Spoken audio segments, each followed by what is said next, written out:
All right, friends, it's time to give you loyal listeners a discount on protein powder. You may or may not know, but I launched my very first protein powder 2 years ago. It's a grass-fed beef isolate with only 3 ingredients: grass-fed beef, either organic cacao or organic vanilla, and organic monk fruit. Now, if you don't want any of the added flavor and sweeteners, you can also just get unflavored. And no matter what flavor you choose, you're getting over 23 grams of protein per scoop, which is going to keep you full and satisfied between meals. I love starting my day with a Fab4 smoothie and breaking my fast with that much protein. It makes a serious difference in my cravings and blood sugar balance the rest of the day, and I've seen it with my clients as well. Now, I never thought I'd own a product company, but when I got pregnant with Sebastian, I realized the majority of protein powders were chemically extracted or enzymatically extracted, and I wanted to use heat and water only.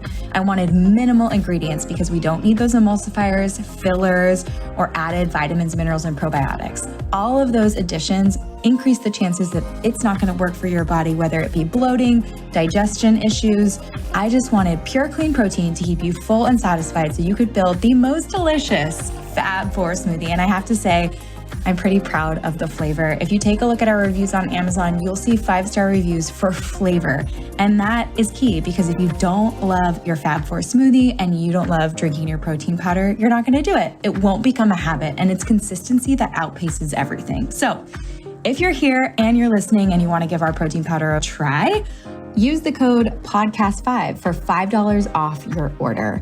And let me know if you love it. My favorite ways to apply this protein powder is in my Fab4 smoothie, making freezer fudge, making chocolate milk, making hot chocolate, and throwing the unflavored into all my kids' baked goods. So let me know how you use it. Let me know if you love it, and share this podcast deal with your friends.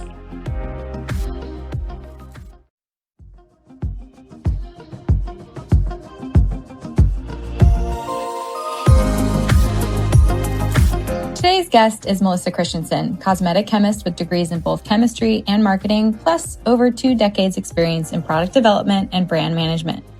Melissa partners with both emerging and established brands to lead the research and development of clean and effective health, beauty, and lifestyle innovations. Leveraging the duality of her experience, she bridges the gap between R&D and marketing, crafting clean and sustainable formulations and translating technical language into consumer-friendly and value-driven benefits. Over the course of her career, she has launched hundreds of new products as the lead brand strategist and product developer for hair, skin, and body care brands, including Aveda, Intelligent Nutrients, J.R. Watkins, St. Ives, and Aussie, and is the founding partner in the new natural deodorant brand, Hume Supernatural, which is how we met. I'm an investor in Hume Supernatural and getting really excited about creating new products for the brand. Melissa is in my corner and able to share her expertise with all of you, and I am so thankful for that. I also really want some of you to be able to try Hume and see why I love it so much. So we've decided to give 2 lucky winners a 1-year supply of Hume. All right, so to enter to win a year-long supply of Hume Supernatural, you need to head to their website, www.humesupernatural.com, and make a purchase between today and Thursday, August 6th. If you make a purchase in this time period, you'll be entered to win the year-long supply. To get bonus entries, follow at Hume Supernatural on Instagram and tag 3 or 4 friends in their latest post. We're looking to build this community and get the word out that natural deodorants can actually work. So excited for you guys to try it. So excited for those 2 lucky winners. And without further ado, let's welcome Melissa to the show so you guys can learn how to take care of yourself with healthy, clean body products.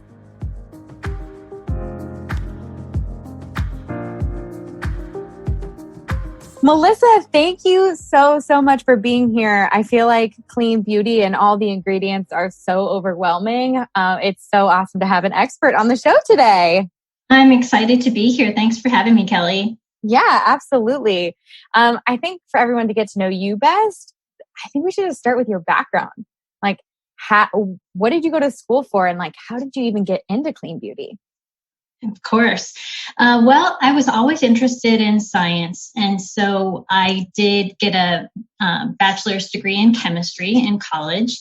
And I started my career as a formulating cosmetic chemist. I worked in cleansing and conditioning formulas body washes, hair care, that sort of thing.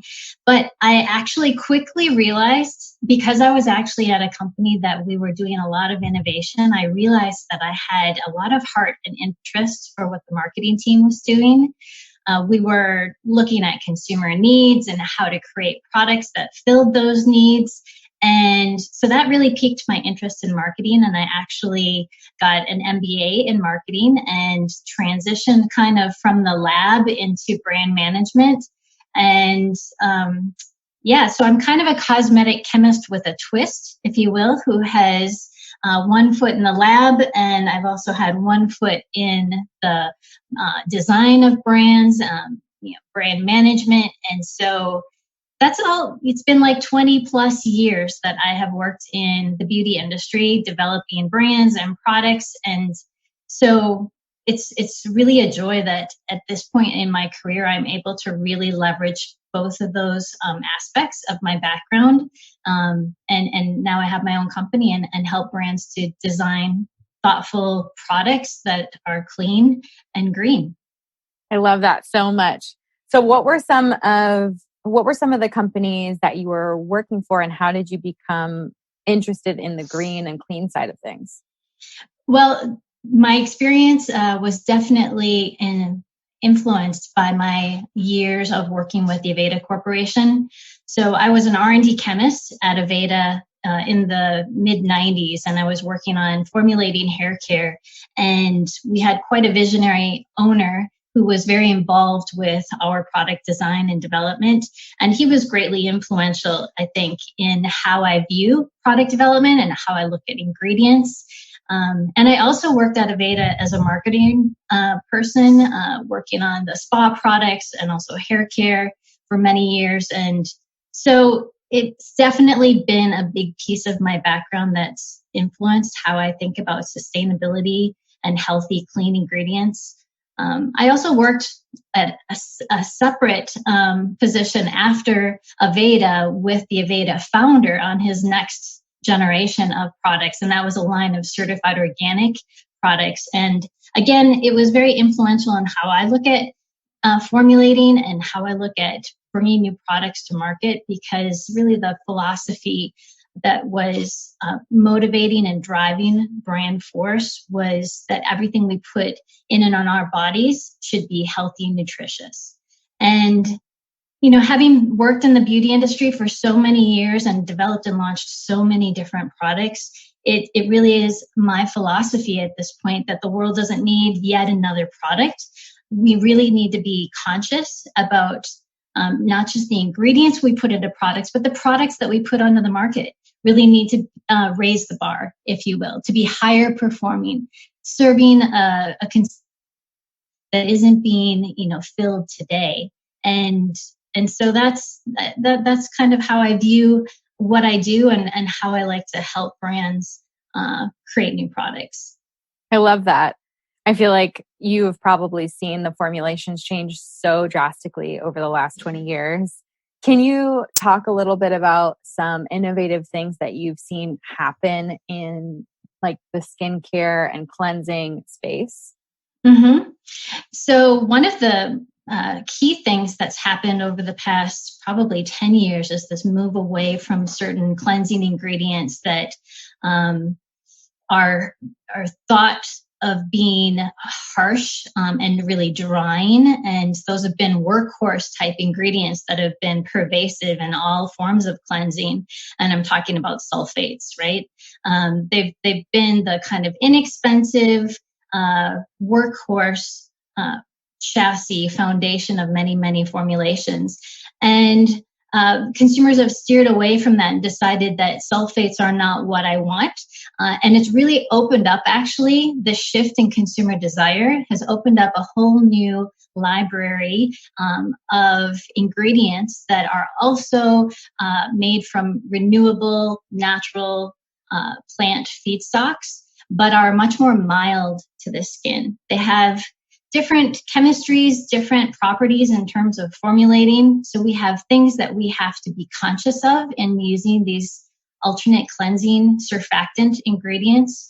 We have to be mindful of how they perform how they build kind of viscosity or the thickness of the product. We have to be mindful of how they foam. The foam characteristics might be denser versus lacier, like sulfates have been.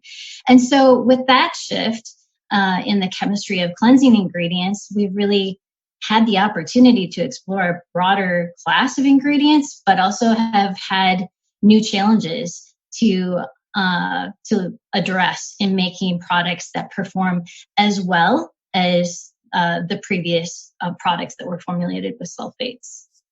So, for example, like a sulfate, you talked about it being like harsh and drying. Like I'm thinking about either like a gel soap or a bar soap that's basically just like, I want to say from the 80s or the 90s, where you do walk away feeling really dry, like you want to put a whole bottle of lotion on your body. What kind of plant ingredients are they using in replacement, and how are they extracting those ingredients? And because that's, I think, the most important thing for me is really trying to understand and helping the audience understand, like, what are some of these things? Like sometimes on natural skincare bottles, it'll say like some really long name, and then it'll say tree nut or vitamin E or shea, or do you know what I mean?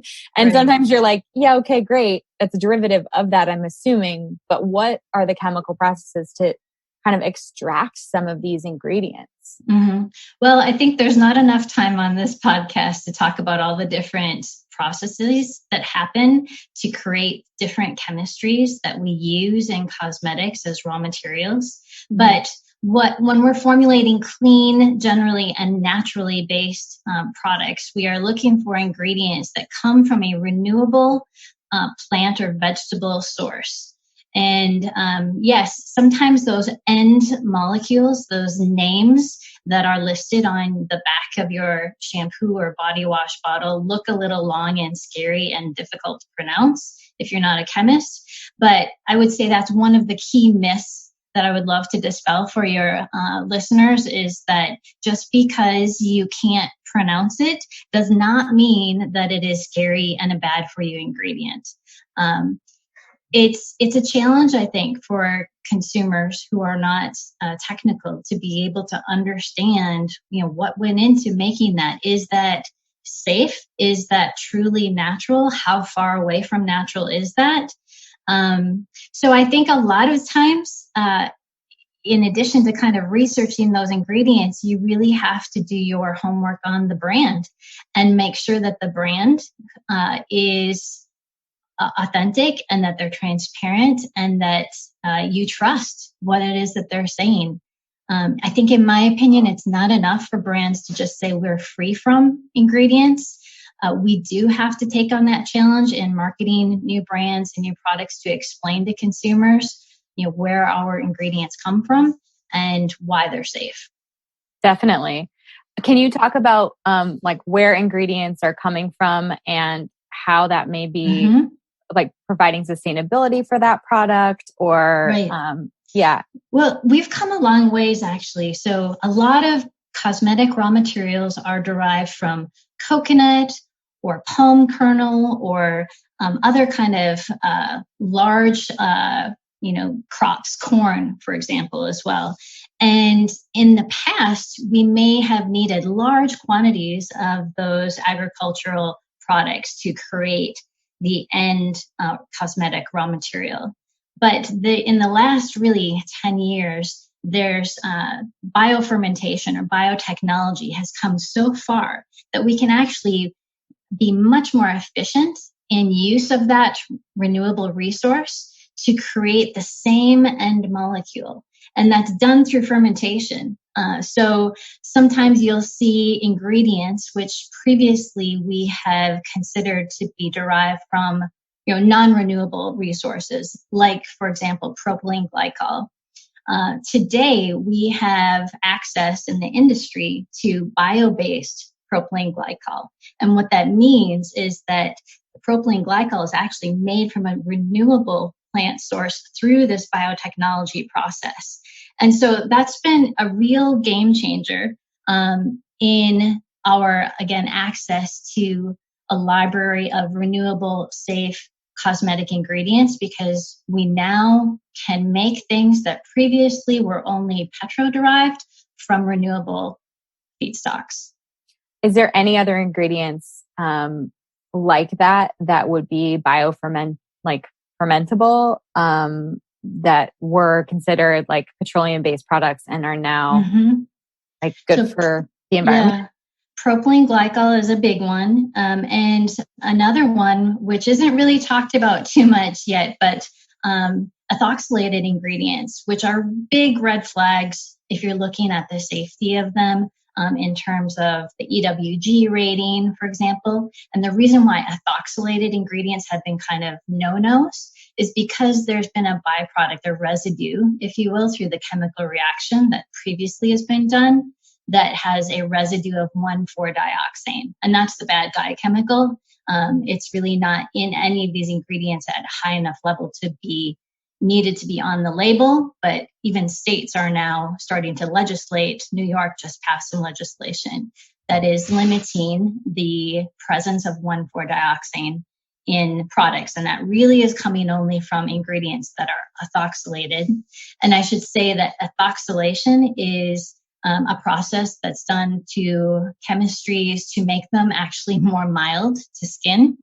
But we've been staying away from them in natural products because of the 1,4-dioxane.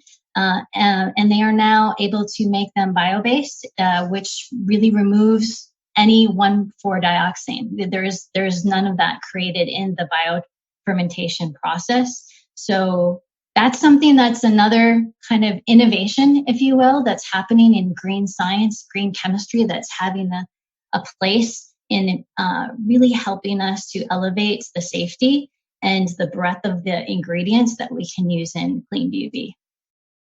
It's so hard to keep up with clean beauty. I feel like even as someone I'm a nutritionist and I love food and I love supplement products and I can turn a container around and see like acacia and know exactly what that is, or, like guar gum and know exactly what that is. But like when it comes to clean beauty, you really are, as a consumer, a lot of times trusting the brand, and then you're relying on, companies like Think Dirty and the EWG to really guide you in making decisions around your products. Can we get into that? Like, are there certain things that would be a red flag on the EWG that you think is maybe like overkill, or are there products that you think should be highly more regulated by the EWG? Well, actually, before I get to that, just to kind of piggyback on what you said in terms of correlating clean beauty to like clean eating and nutrition, what you do, I think that it's a little bit easier in food because there's so many great alternatives, right, to processed. We actually wanted to just revert to eating whole, clean foods that aren't processed. But in cosmetics, in personal care, there's really, if you want to be clean, there's not one ingredient or one whole food sort of ingredient that functions the way we need them and want them to function when we're talking about beauty and personal care. And so that's why there's this gap, if you will, where you have to embrace the science a bit, because we need processed ingredients to actually deliver the performance and the outcome that we expect and need for beauty and personal care. Well, before you go on then, I'm curious what ingredients you think are like hero high performers in kind of giving you that luxury feel without sacrificing what you want in like a clean beauty. As far as like a raw material in cosmetic. Yeah. I mean, I think about ingredients and I think like hyaluronic acid and like vitamin C and oils. Like I love the simplicity of like a calendula oil or like a derivative of coconut oil, depending on, I know it's from coconut oil, but sometimes they can be more dry, or do you know what I mean? Right. And those are, I agree with you. On skincare, there are a handful of specific ingredients that I feel like are elegant in and of themselves, right? So like an apricot kernel oil or a sweet almond oil or an argan oil, which I love to indulge in all of those because they have beautiful, elegant textures and feels and are nutritious for the skin on their own. But if we want to create even more interesting aesthetics to cosmetic products, we are able to blend things and create something that's even better, I think. But there is, and I'm one of them, I do love and I also kind of admire and look for ingredients that are hero. And I guess that just goes back also to the approach in formulating clean beauty and natural products is that we do try to keep the ingredient listing simple. It doesn't always look as simple maybe as consumers would like it to be, but that goes back to the fact that it has to be designed to function at a high level. And that doesn't just mean how it feels on the skin and how it absorbs into the skin, but it also means that it has to be safe, meaning it has to be preserved. If it's got a water content, and it's got to be stable too. Otherwise, it's what good is it if we make it and then it goes bad in like 3 months too. Right. Yeah, that's something that I sometimes see on clean beauty and sometimes I don't, is an expiration date. Is there like a specific amount of time we should be trying to get through our skincare products if they contain water versus if they don't? Or, do you have any tips? It really depends. Yeah, it really depends. So if the product is formulated properly, it will be good for 2 years at room temperature. That's really the benchmark performance standard in the industry.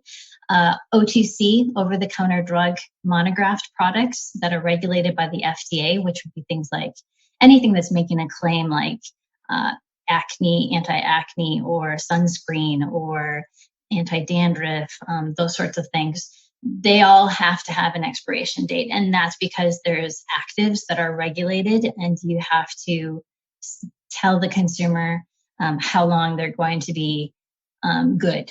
That also doesn't mean they're going to go bad the day after the expiration date, but it does mean that they guarantee that the active is going to be full strength through that expiration date. Oh, that's just like a great tip right there, right away for like natural or clean green beauty. When I get something, hand sanitizer is a good one too for people who have been stockpiling and think they're going to go bad the day after the expiration date. No, they're not going to go bad. That just means the active is going to not be confirmed as 100%. Got it. Mm-hmm. Can you talk a little bit about products that contain water versus products that don't? Yeah, for sure. So this is a big, not a myth, but it's something that I think consumers don't understand is that bacteria thrives on water, right? So any product formulation that has water in the formulation, it is going to be able to allow bacteria to grow and thrive.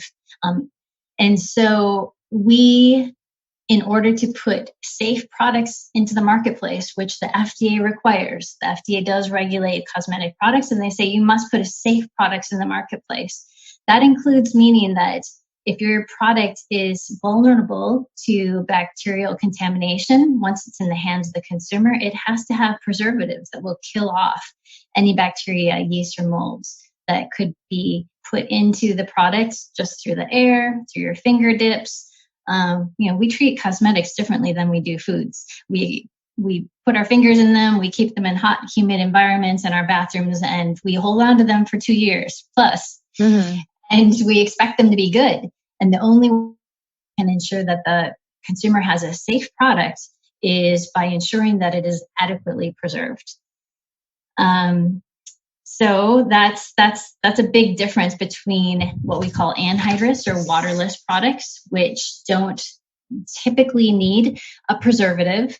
And my definition of preservative here is antimicrobial, antibacterial, essentially. So killing any microbes that would be in the product, as opposed to some brands I see using the word preservative to mean it's going to preserve the integrity of the product, the shelf life. For an oil, it's not going to go rancid. And so they'd call vitamin E or tocopherol a preservative because it's extending the shelf life of that oil. And when I'm saying preservative in relation to waterless or water containing products, I mean antimicrobial preservatives.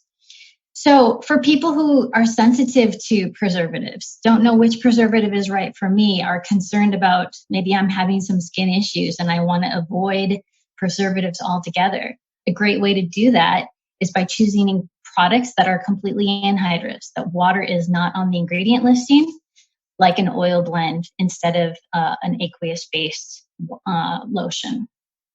That's wonderful. That's really easy to understand too. And when it comes to these preservatives and they're antimicrobial, how is that affecting the skin's microbiome?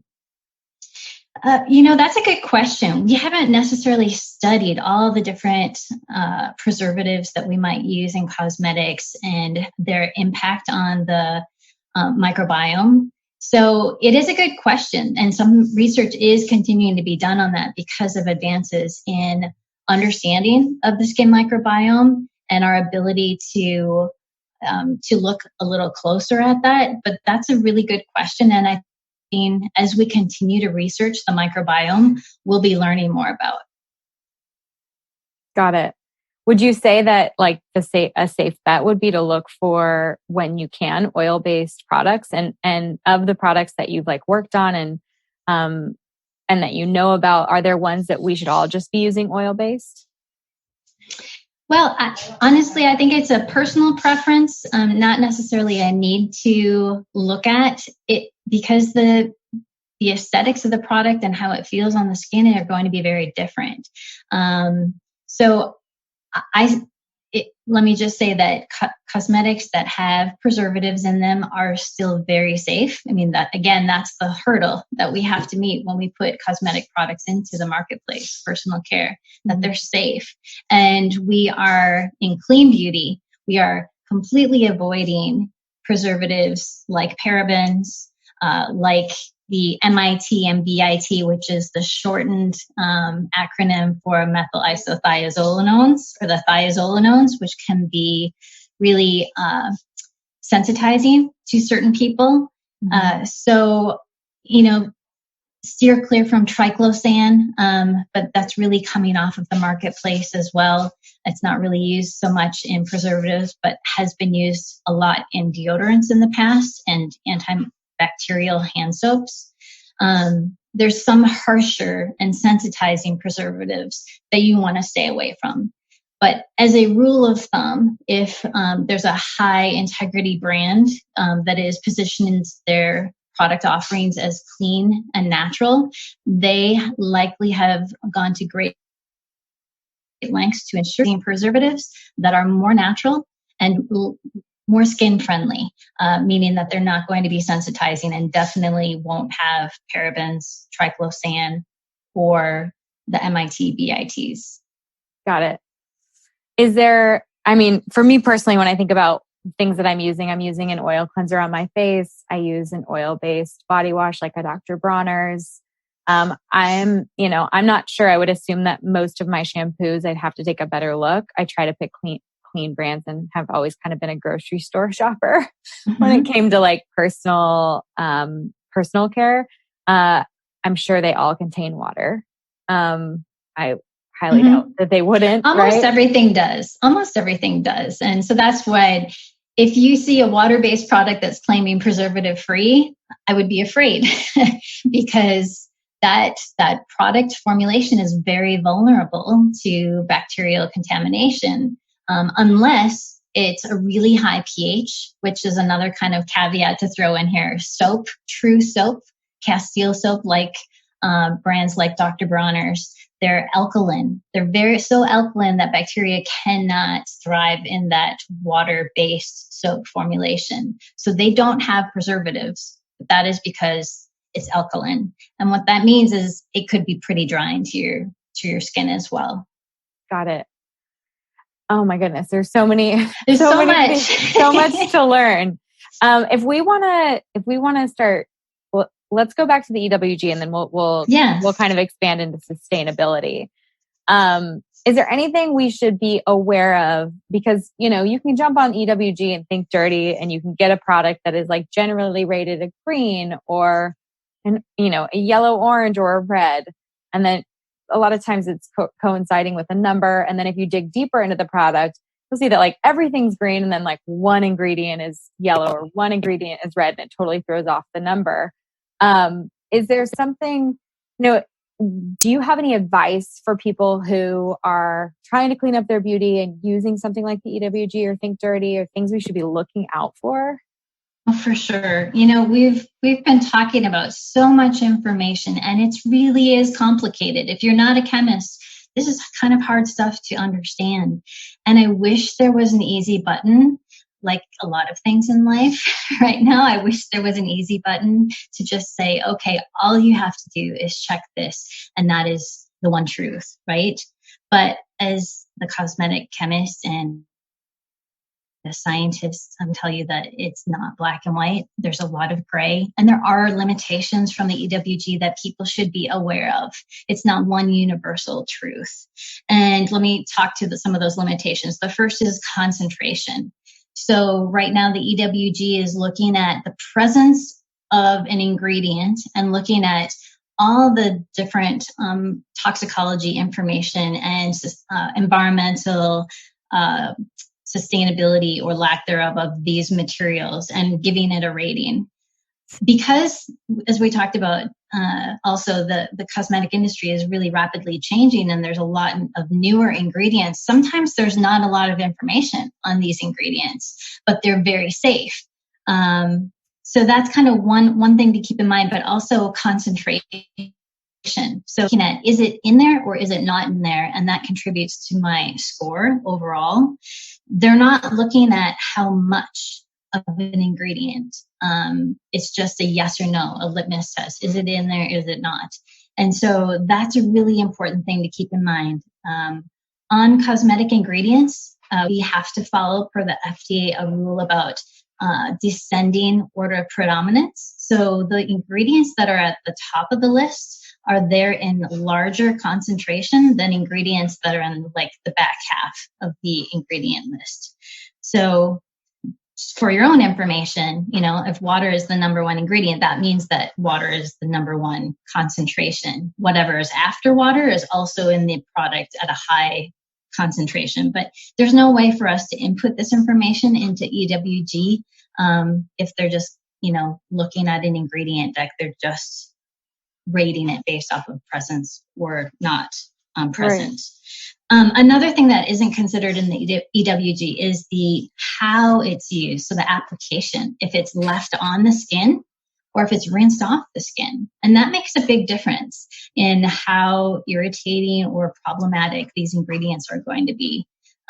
So keep that in mind as well. And then the last thing is then how often it's used. So the frequency of usage.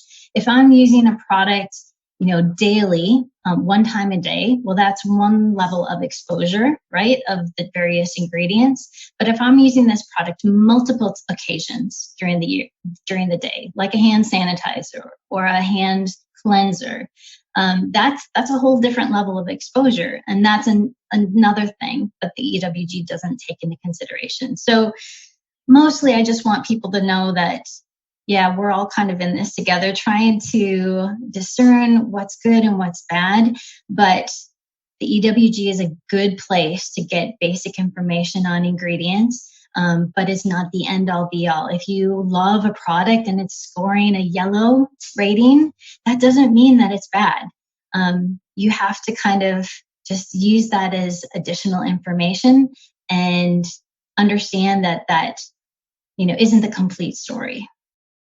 Just based on what you said, the key things that we should all be looking for is opening it up and seeing where the yellow and red products are on the product listing and looking for those to be at the bottom, because they may be kicking it up a level, as like a more risky product or a yellow product, but it may be because those ingredients may be quite small. And then we want to think about how often we're using those products and exposure to that ingredient. When it comes to rinsing it off versus keeping it on, obviously you want a cleaner product if you're going to be keeping it on your skin all day long and using it more often. Those are great, just like general tips to think about. Because I think just in regards to lotions and deodorants and things that maybe I'm keeping on my skin versus like, I guess maybe like more of your soaps and your shampoos and conditioners and things like that, that you may be rinsing off, which is great.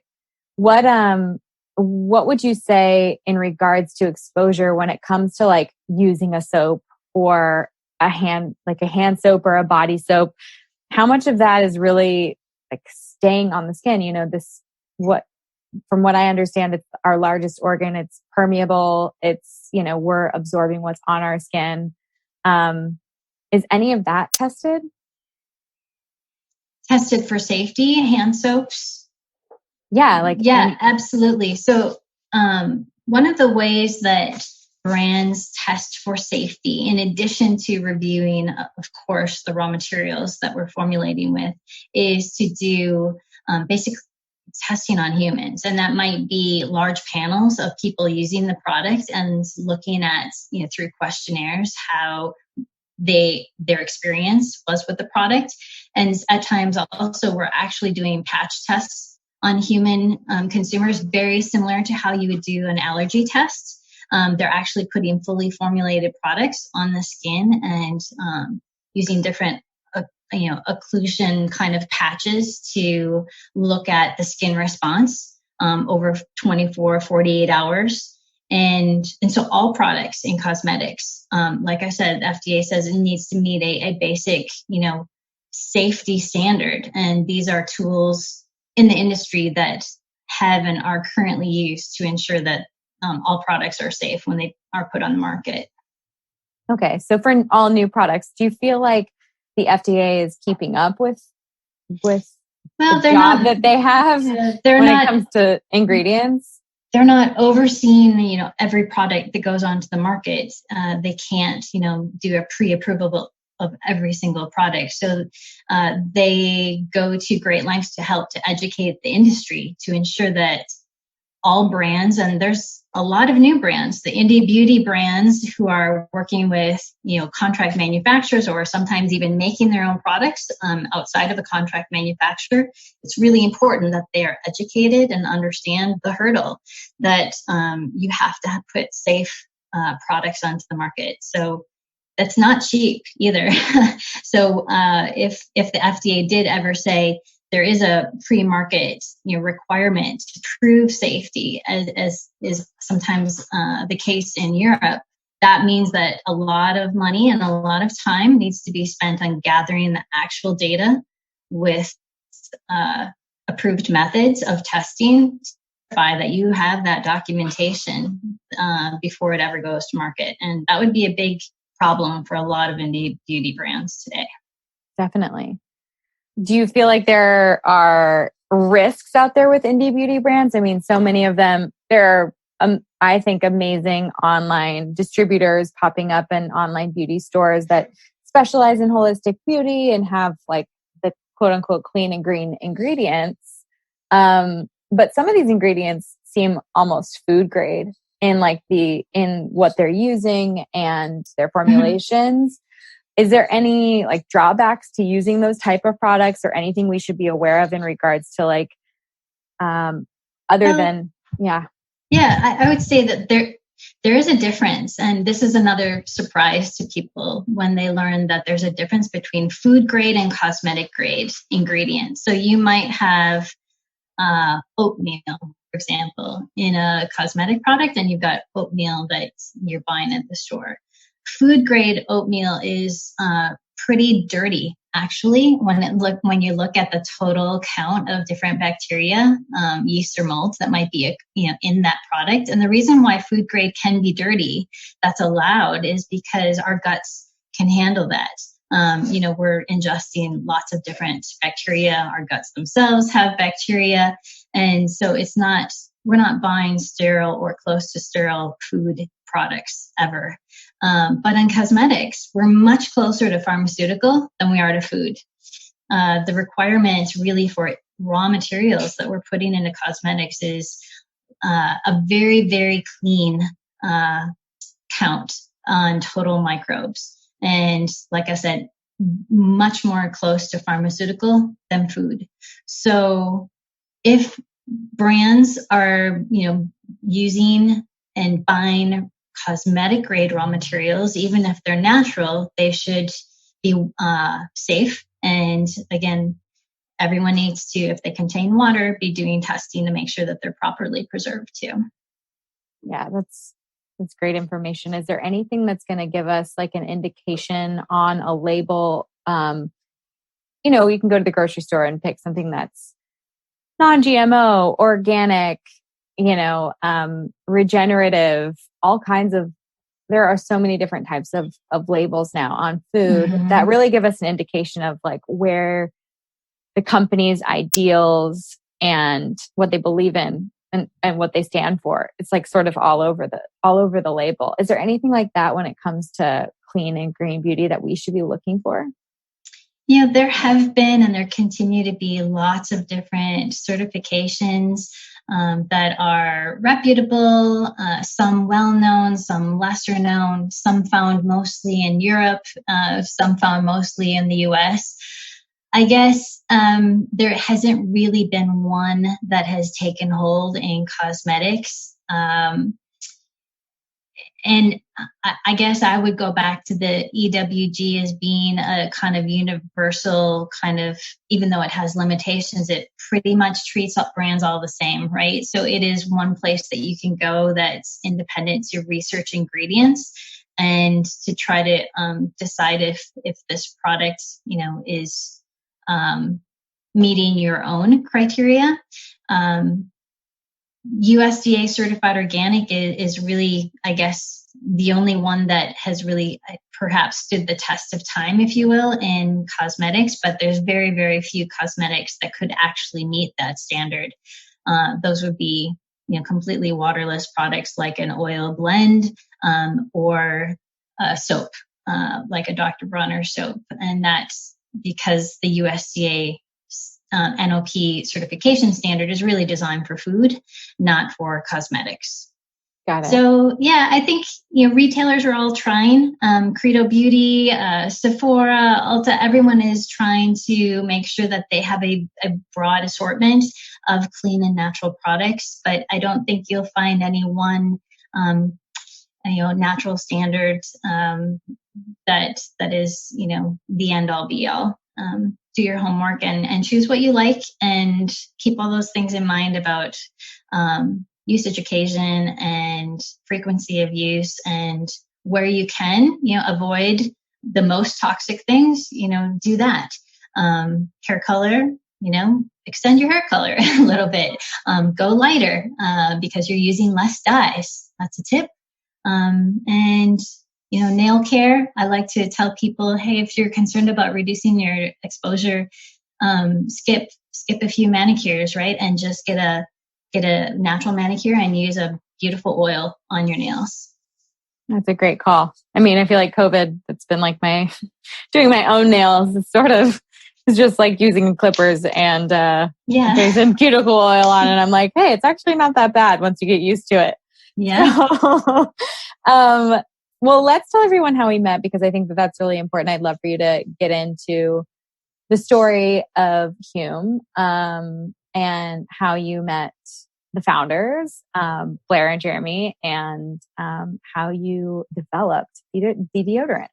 Yeah, for sure. So I've been, as we talked about, making cosmetic products, launching them, and over the past 4 or 5 years, been independently working with brands that I admire and people that I want to work with who are really good people. And I have had the chance to work with a handful of some really successful natural brands. And through all those connections independently, I got connected with Jeremy and Blair, and they told me that they wanted to launch a deodorant brand.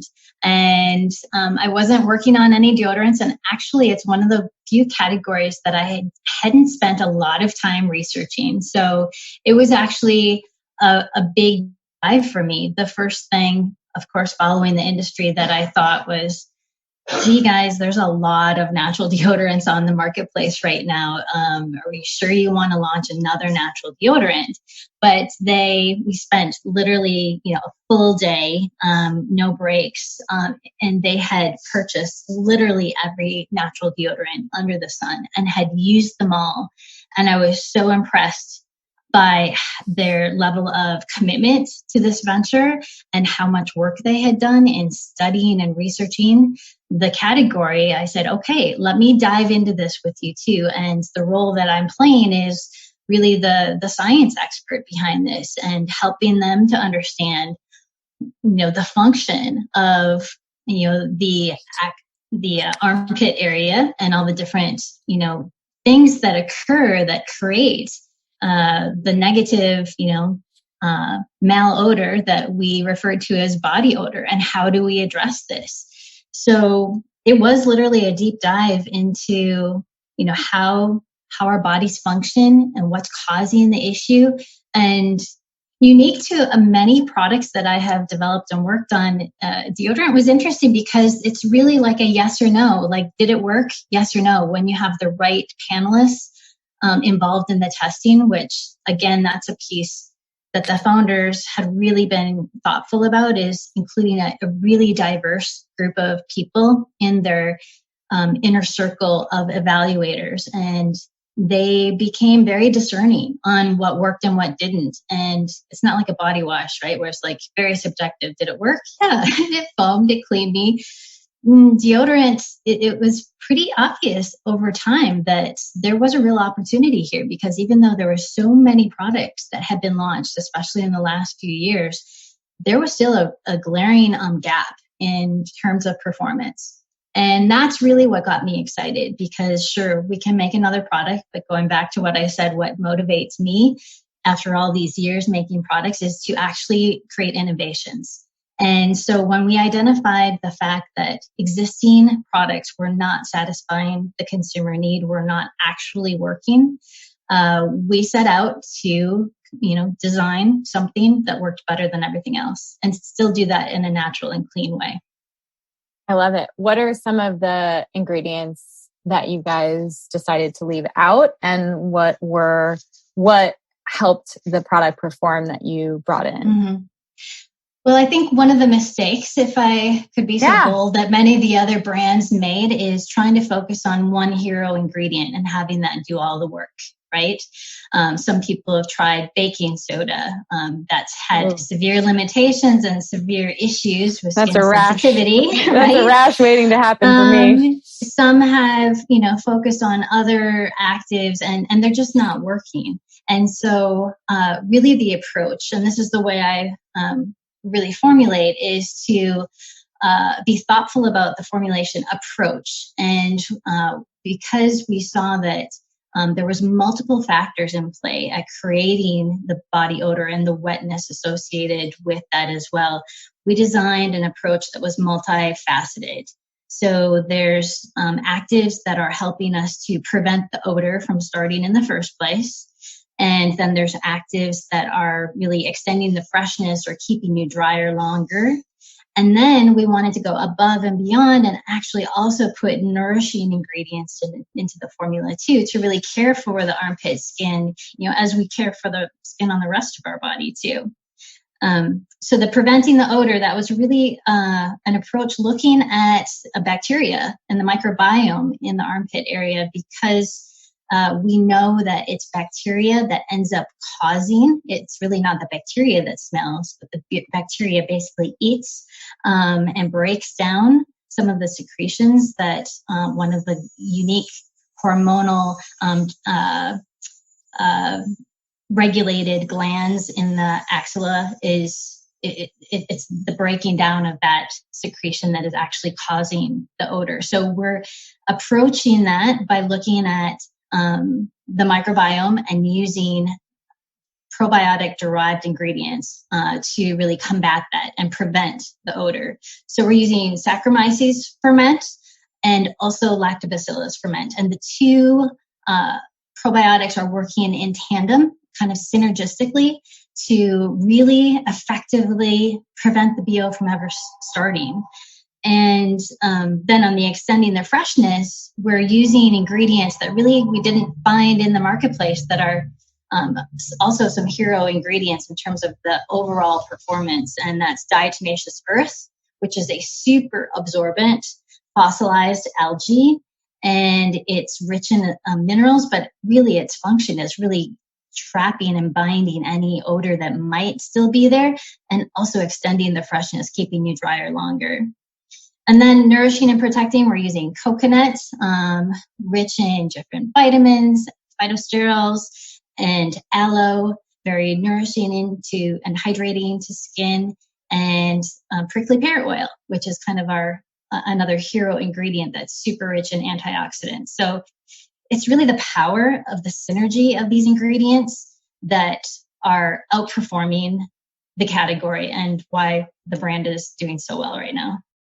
I met Jeremy on my baby moon with Sebastian, and him and Chris surfed, and Julie, his wife, and I hung out, and we didn't know what we were having. We ended up both having boys a couple days apart, and our families have become very close. And he was talking all about this deodorant company, and my exact response was what you said in the beginning, which is like, really? Yeah. I can name 10 that I've tried and used. And at that point I had found a few, it's off the baking soda. I was more on like a magnesium base that didn't give me those little bumps, but I can't tell you the number of shirts and like leather jackets I have ruined based on the fact that like at a certain point, the fear sweat really kicks in and you're like giving a presentation or on a TV show and you're like, this outfit might just be gone after this, unfortunately, and my hesitation in the beginning was the same thing. It's just like, okay, I'll try your deodorant and I'll check it out. And it was funny because it was this relationship that really just evolved, because in the beginning he's like, yeah, we'll just get you some and we'll let you try it or whatever. It was never like, oh, cool. Let's create this together. Let's get involved together. And then the fact that you guys were coming out with a fragrance-free brand was really important to me, because my understanding, and that's what I'm going to have you get to next, is that, from my understanding, is fragrances, when something says fragrance, that's where they're hiding all the synthetic chemicals. That's where they're hiding phthalates and endocrine disrupting chemicals and things that can really affect our health as a human being. And so that really scared me.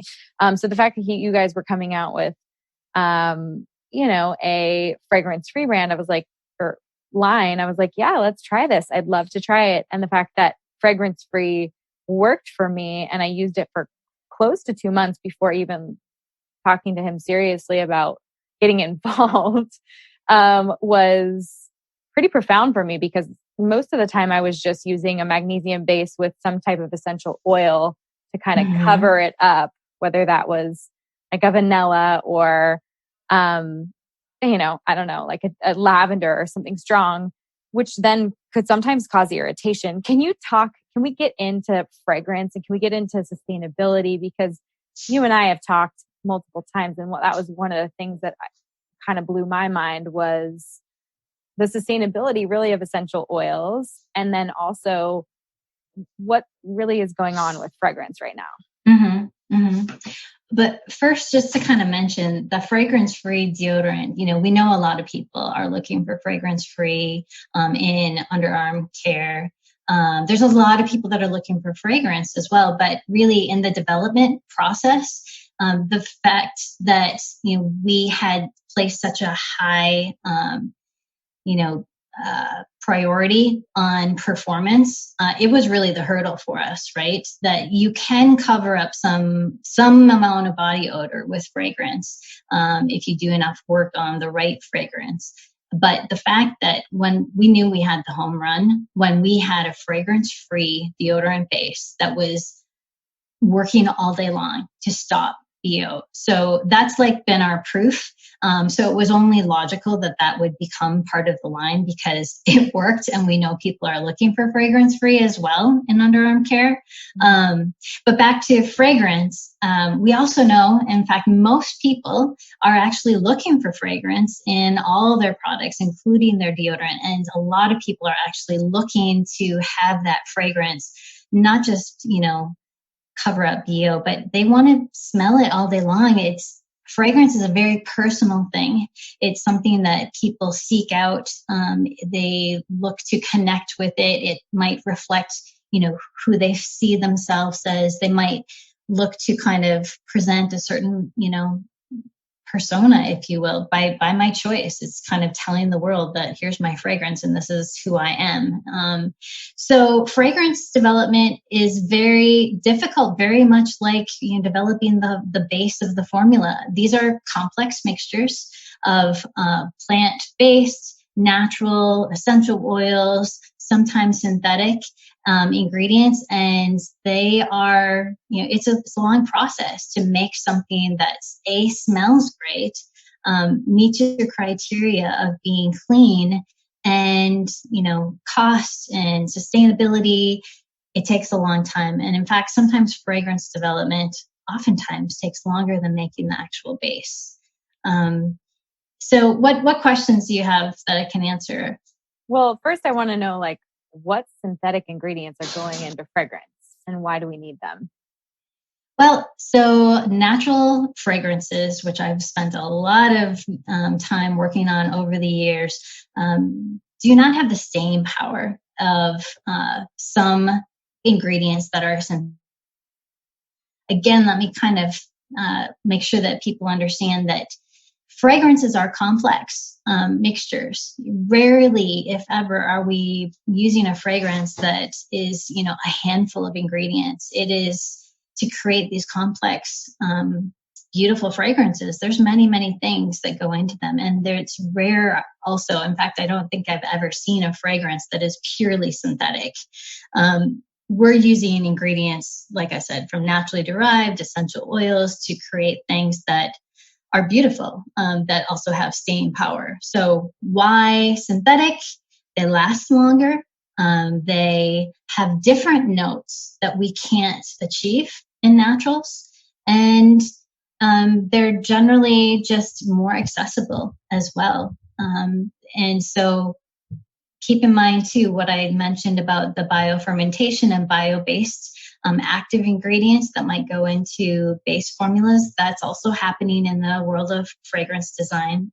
And so just because it's synthetic, an ingredient that's in a fragrance does not mean that it's not clean. And I think that there's a lot of authorities out there that are starting to talk more about this and help consumers understand that it's not something to be afraid of. Credo Beauty is a great example where they're now asking brands that are putting their products or selling their products on that site that they have to categorize their fragrances. And if you look at the fragrances of products that are on Credo Beauty, there's probably a majority that has some synthetic in it. So it might be surprising to people, but I think that transparency is really important, and making sure that just because it's not listed out and just because it is, classified in a bucket of synthetic or naturally derived, that doesn't mean it's not safe.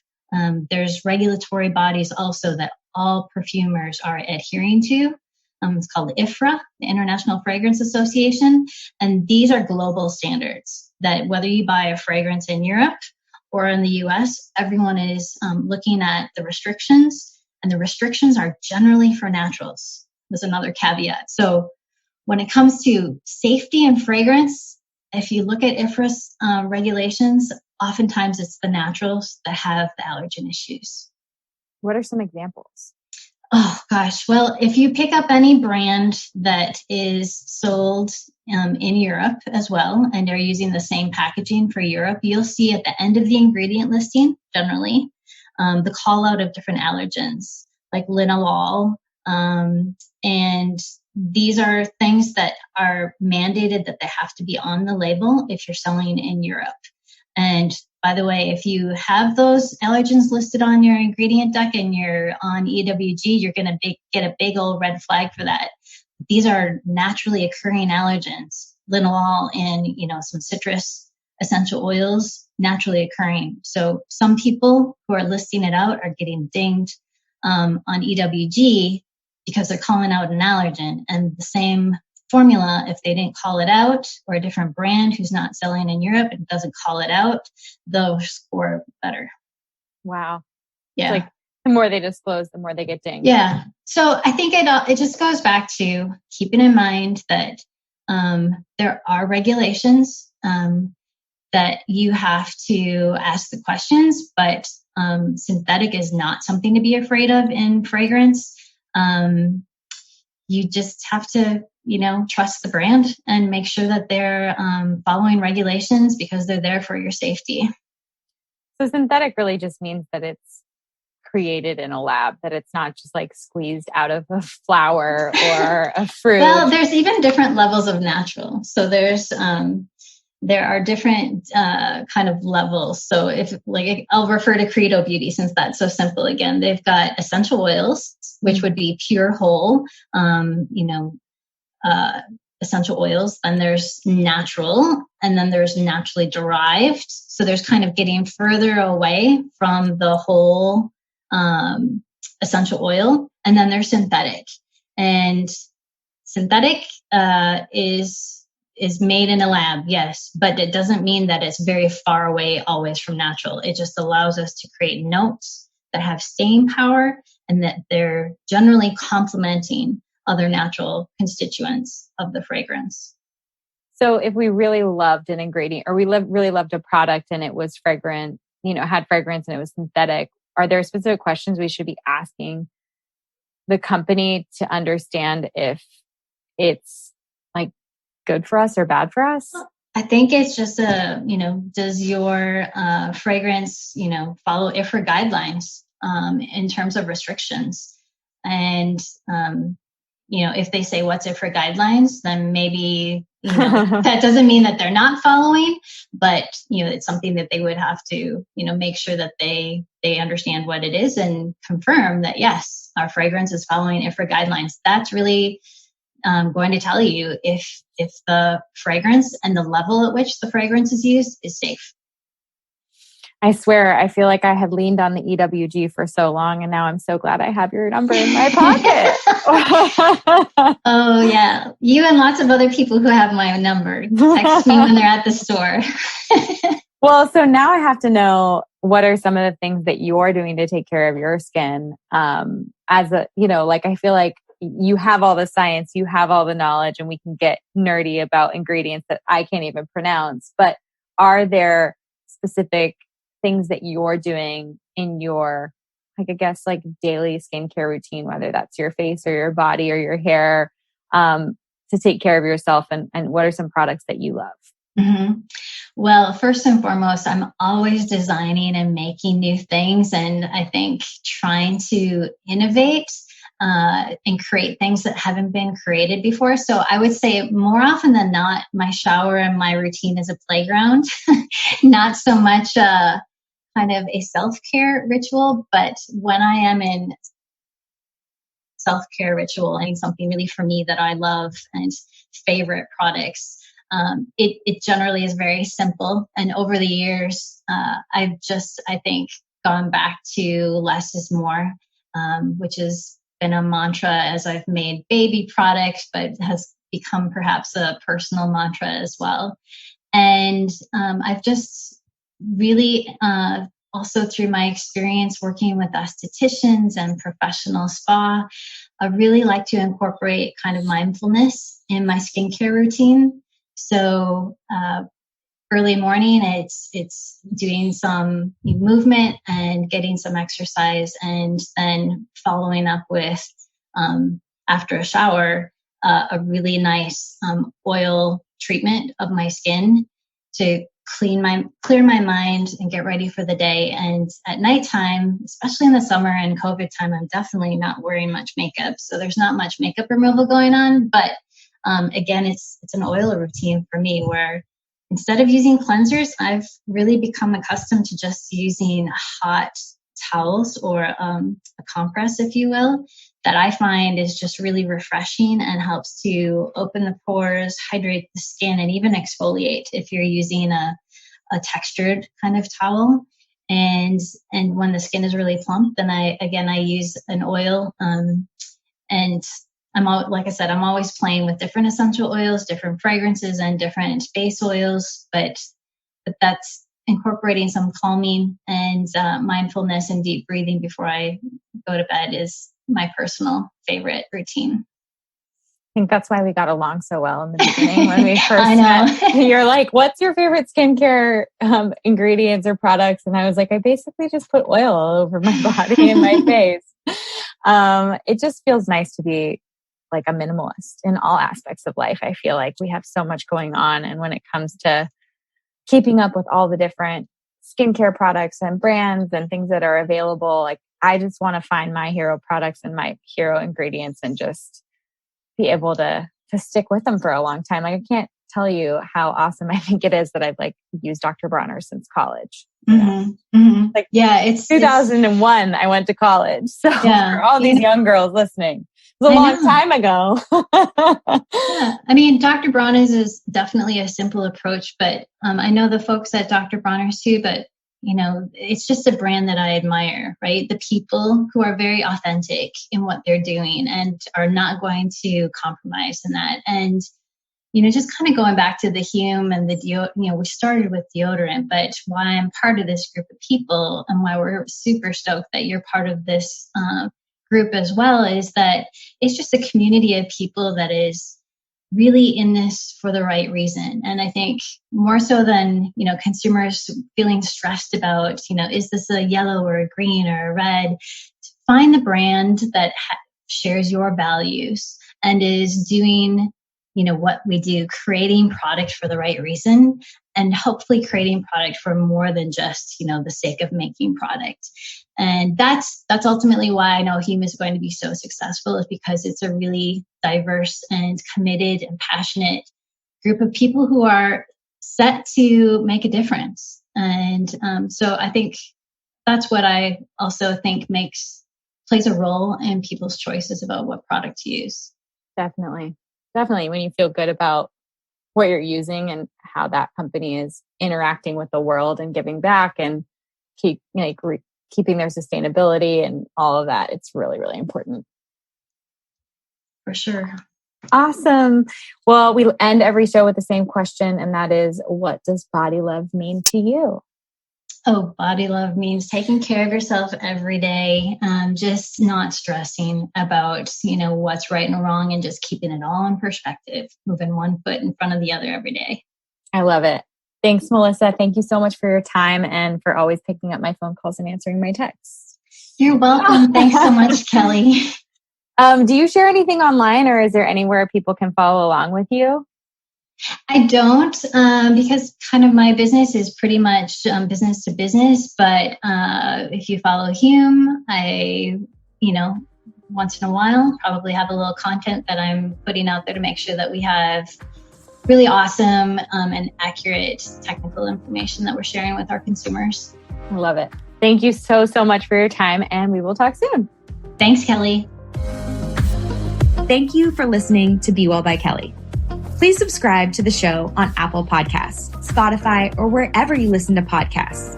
Learn more at bewellbykelly.com and follow me on Instagram at bewellbykelly. I would love if you picked up my books, Body Love and Body Love Every Day. They're sold on Amazon and at all major booksellers.